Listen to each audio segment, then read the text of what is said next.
vous êtes, vous me suivez dans cette tranche.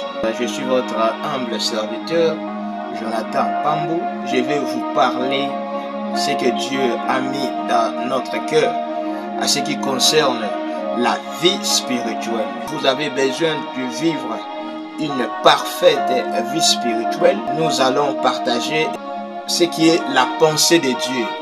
Bien-aimés dans le Seigneur, nous allons parler de la vie spirituelle. La vie spirituelle, c'est la vie de Dieu, l'Esprit de Dieu qui est en nous. Et cette vie, c'est qu'on appelle la vie spirituelle. Lorsque nous recevons l'Esprit de Dieu, le Saint-Esprit, la vie spirituelle, c'est la vie de l'Esprit de Dieu qui est en nous, que nous devons le manifester. Les chrétiens ont appelé à manifester cette vie sur la terre. Jésus, lorsqu'il était sur cette terre, il a manifesté la vie. Raison pour laquelle la Bible dit « l'Esprit m'a oint pour ».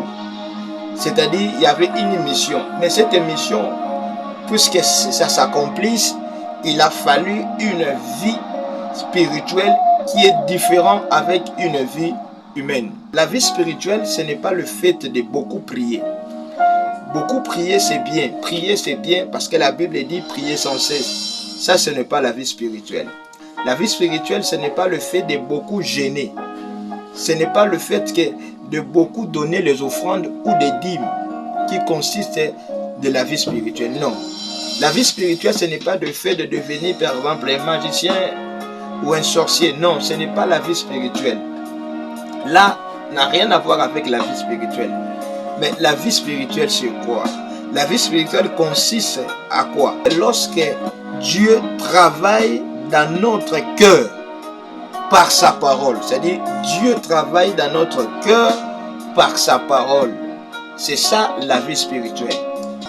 La Bible dit dans le livre de Romains chapitre 4 verset 19.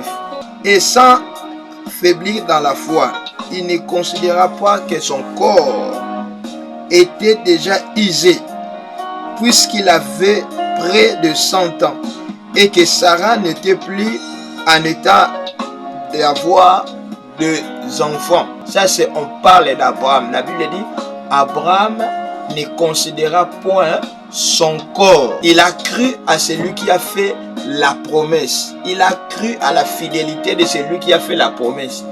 Or, la promesse a été faite au travers de la parole de Dieu. Abraham a commencé à considérer la parole de Dieu dans son cœur et la parole de Dieu a commencé à travailler dans son cœur.